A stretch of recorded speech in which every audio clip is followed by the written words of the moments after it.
House کا شکریہ ادا کرنا چاہتا ہوں، اور جس طرح مولانا صاحب نے اس کے اوپر بات کی، جو حکومت پاکستان کی طرف سے ایک شرمناک پارٹیسپیشن کی گئی بورڈ آف پیس میں، جس کو میں کسی بھی زاویے سے وہ بورڈ آف پیس نہیں کہوں گا، بلکہ وہ ایک بورڈ آف انویسٹمنٹ ہے، بورڈ آف پاور ہے، امریکہ کی طرف سے، اسرائیل کی طرف سے۔ چیئرمین صاحب،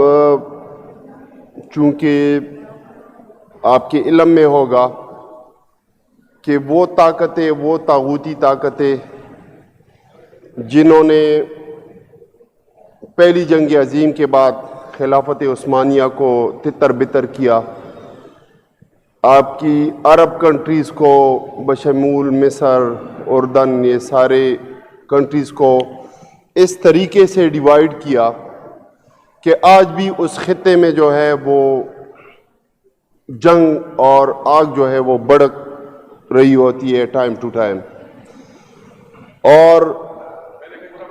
ان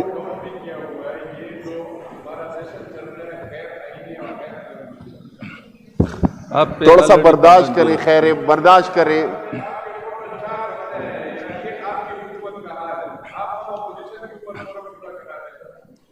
آپ کو کیا تکلیف ہوتی ہے یار؟ آپ اپنے بندے پورے کریں نا،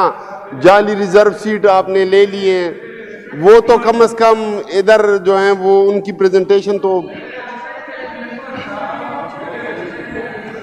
آپ کو کیا تکلیف ہوتی ہے یار؟ ہم فلسطین پہ بات کر رہے ہیں، غزہ کے اوپر بات کر رہے ہیں، جلال آپ تو بات کر ہی نہیں سکتے۔ بہت اہم ایشو، کم از کم یہ چیز تو نہ کریں نا، ہمارے منہ تو نہ بند کیا کریں نا، آپ خود تو بات نہیں کر سکتے۔ مسلمانوں کا قتل عام ہو گیا ہے، آپ اس بورڈ میں جا کے تو آپ کی حکومت بیٹھ گئی ہے۔ دوسری طرف دیکھیں، فرانس، برطانیہ، رشیا، جرمنی، وہ ملک جو ہیں اس بورڈ میں بیٹھنے کے لیے تیار نہیں ہیں۔ آپ کی اردلی حکومت اور آپ کے ہینڈلر جا کے تو ان کی گود میں بیٹھے ہوئے ہیں، انہی کی وجہ سے آپ ادھر ہیں، انہی کی وجہ سے رجیم چینج ہوا ہے، انہی کی وجہ سے آپ ادھر بیٹھے ہوئے ہیں، ناجائز طور پر یہاں پہ بیٹھے ہوئے ہیں۔ 1600 ووٹ لے کر آپ 30,000 تیمور جگڑا صاحب کی سیٹ کے اوپر بیٹھے ہوئے ہیں، آپ کو شرم آنی چاہیے۔ یہاں پہ ہم اسلام کی کاز کے اوپر بات کر رہے ہیں، فلسطین کی کاز کے اوپر بات کر رہے ہیں۔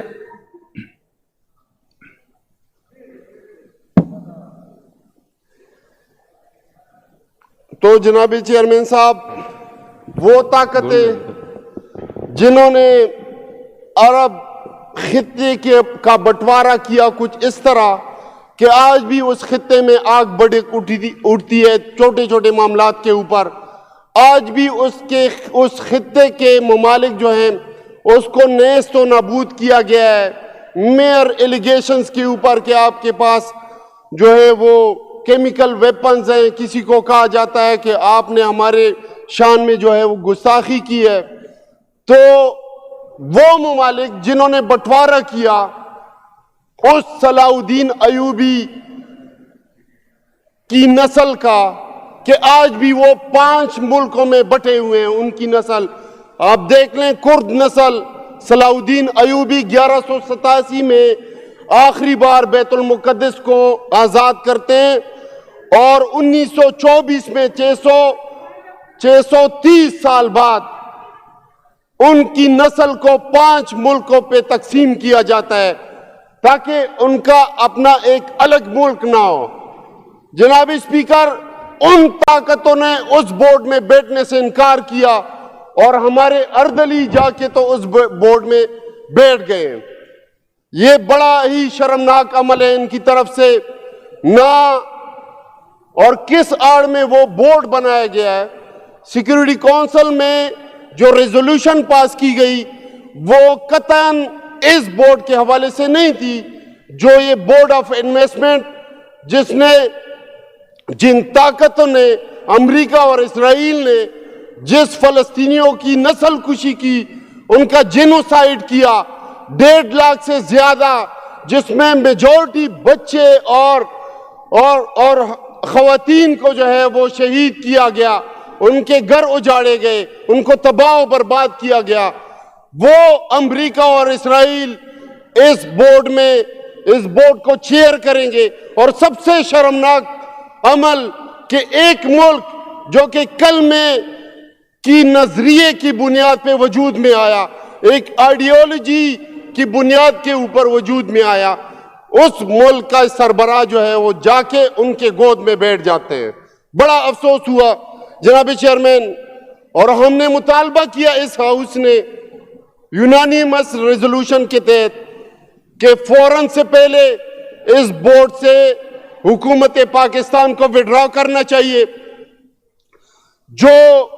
تباہی بربادی انہوں نے کی ہے، ان کے انٹینشن بڑے واضح ہیں۔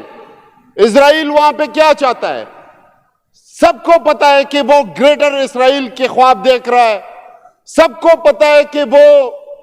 سوئس کینال کے پیرالل وہاں پہ کینال بنانا چاہتا ہے تاکہ یورپ، ترکی سمیت ان سب کا ٹریڈ وہ اپنے کنٹرول میں کرے، اپنی ہیجمنی جو ہے وہ قائم کر سکے، حالانکہ سوئس کینال بھی ان کے کنٹرول میں ہے۔ آج آپ دیکھ لیں مصر میں وہ کیا کر چکے ہیں، جنہوں نے حکومت ختم کی، وہاں پہ بردرہوڈ پارٹی کا جو صدر ہے ان کو پھانسی دی، اور اپنا ایجنٹ جو ہے وہاں پہ آج بھی ان کا برسر اقتدار ہے سیسی کی شکل میں۔ تو جناب چیئرمین صاحب، یہ قائد اعظم کے ان فرمانوں کا مذاق اڑایا جا رہا ہے جس میں انہوں نے اسرائیل کو یورپ اور امریکہ کا ایک ناجائز اولاد قرار دیا تھا، جس میں انہوں نے فلسطینیوں کے جسٹ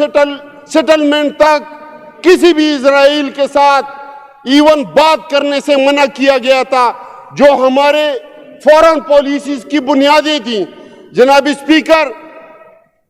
یہ لوگ جا کے تو ان کے گود میں بیٹھے ہوئے ہیں۔ آپ دنیا میں آپ کے اوورسیز جو ہیں وہ کسی کو منہ دکھانے کے قابل نہیں رہتے۔ آپ کی پوری یورپ،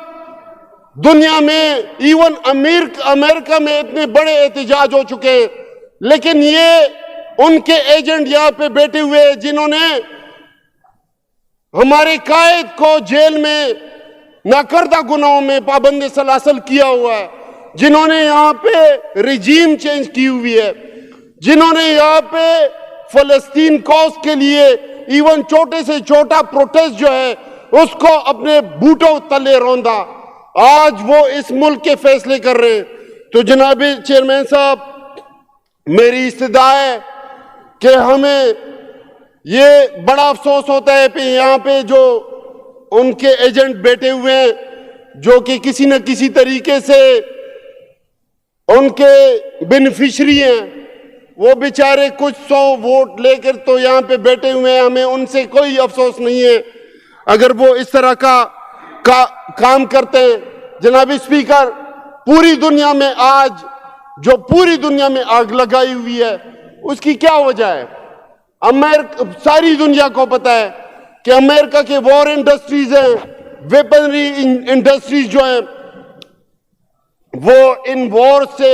پیسہ بھی کماتی ہے، اپنے ایجنڈے کو بھی جو ہے وہ امپلیمنٹ کرتے ہوتے ہیں۔ اور دوسری طرف آئل انڈسٹریز ہیں۔ ایک ملک، ایک صدر امریکہ کا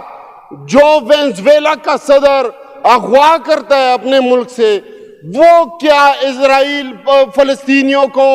انصاف دلائے گا، ان کی سیٹلمنٹ کرائے گا، ان کی ریکنسٹرکشن کرائے گا؟ تو جناب چیئرمین صاحب، یہ ٹوٹلی فراڈ ہے، پوری دنیا کے ساتھ ہو رہا ہے، اور ہمیں شدید احتجاج اس بات کے اوپر ہے کہ فرانس، جرمنی، رشیا، چائنا جیسے ممالک جو ہیں اس بورڈ کو نزدیک جانے سے وہ کتراتے ہیں، وہ اس کو مسترد کرتے ہیں، اور آپ کے یہ اردلی یہاں پہ بیٹھے ان کے ایجنٹ جو ان کا ایجنڈا یہاں پہ آگے چلاتے ہوتے ہیں, اس ملک کو ان کی مرضی کے اوپر جو ہے وہ چلاتے ہوتے ہیں, تو وہ بڑے شوق سے, بڑے شرمناک انداز سے وہ اس کے اوپر فخر کرتے ہوتے ہیں کہ ہم نے بڑا جو ہے پتہ نہیں کیا تیر مار لیا. تو جناب چیئرمین صاحب, میری استدعا ہوگی کہ ہمارا قبلہ اول ہے, اس کے اوپر خدا را ان کو اللہ کا خوف ہونا چاہیے, ان کو وہاں پہ جو مظلوموں کی آہ ہیں ان کا خوف ہونا چاہیے, لیکن میرے خیال میں ان کو کسی چیز کا خوف نہیں ہے. ان کو صرف اور صرف خوف اس بات کا ہے کہ یہ اپنے پولیٹیکل ڈائنیسٹیز کس طرح بچائیں گے, یہ اسٹیبلشمنٹ اپنا جو انہوں نے امپائرز کھڑی کیے ہوئے ہیں یہاں پہ کاروباروں کے, ناجائز انہوں نے پیسے بنائے ہوئے ہیں, جو ٹیکسوں میں انہوں نے چھوٹ دیے ہوئے ہیں, تو صرف اور صرف ان کو اس چیز کی فکر ہے, اپنی پولیٹیکل ڈائنیسٹیز کو ان دونوں پارٹیوں کی فکر ہے کہ کس طرح ہم نے پولیٹیکل ڈائنیسٹیز بچانی ہے. اور جہاں تک مولانا صاحب نے بڑی خوبصورت بات کی ہے, لیکن بڑا افسوس ہوتا ہے کہ جب اس طرح کی معاملات ہوتے ہیں, خان صاحب کے دور میں تو آپ لوگوں کو کافی تکلیف ہوتی تھی, جب آج پیٹرول کے ریٹ دیکھ لیں, آج مہنگائی دیکھ لیں, آج انفلیشن دیکھ لیں, اس ٹائم دیکھ لیں, اور اس ٹائم وہ کووڈ-19 اور یہ معاملات دیکھ لیں, تو اس ٹائم تو آپ لوگوں کو, آپ لوگ مدرسوں سے بچوں کو نکال کے اسلام آباد کے اوپر یہ الغال کرتے ہوتے تھے. آج کون سا سامسونگ ہے آپ لوگوں؟ جب ایسے معاملات ہوتے ہیں تو نکلے نا آپ روڈوں کے اوپر, کیوں نہیں نکلتے؟ اس کا مطلب ہے کہ آپ لوگ کہیں نہ کہیں کسی نہ کسی طریقے سے کمپرومائزڈ ہیں. تو میری استدعا ہے کہ فوراً سے پہلے یہ بغیرت لوگ جنہوں نے یہ بغیرتی کی ہے, اس ملک کا نام بدنام کیا, ان کو فوراً سے پہلے وڈرا کرنا چاہیے اس بورڈ سے, اس ڈرامے بازی کے بورڈ سے. اور ہمارا یہ عزم ہے انشاءاللہ کہ ہم اپنے قبلہ اول کے اوپر, اپنے فلسطینی بھائیوں کے کوز کے اوپر انشاءاللہ کسی بھی طریقے سے کمپرومائز نہیں کریں گے. اور آج میرے خیال میں پوری دنیا کو, پورے پاکستان کو یہ بات واضح ہو چکی ہے کہ خان صاحب کا گناہ کیا تھا. ان کا گناہ یہی تھا کہ وہ جب رشیا گئے تو اپنے عوام کے لیے سستا گندم, سستی گندم, سستا پیٹرول ڈیزل, اور اس کے علاوہ ان کا گناہ اور خطا یہ تھا کہ انہوں نے ان کے اقوام متحدہ میں کھڑے ہو کے فلسطینیوں کی بات کی, کشمیریوں کے حقوق کی بات کی, انہوں نے ان کو اپنے گھر میں للکارا, انہوں نے انڈیا کے ساتھ کھلے عام جو ہے وہ بات پوری دنیا کے سامنے رکھی جو ان کو ہضم نہیں ہوئی. تو جناب چیئرمین صاحب, میں آپ کا شکریہ ادا کرنا چاہتا ہوں کہ آپ نے مجھے موقع دیا. بہت شکریہ جی. جناب ملک گل ابراہیم, آنریبل ایم پی اے.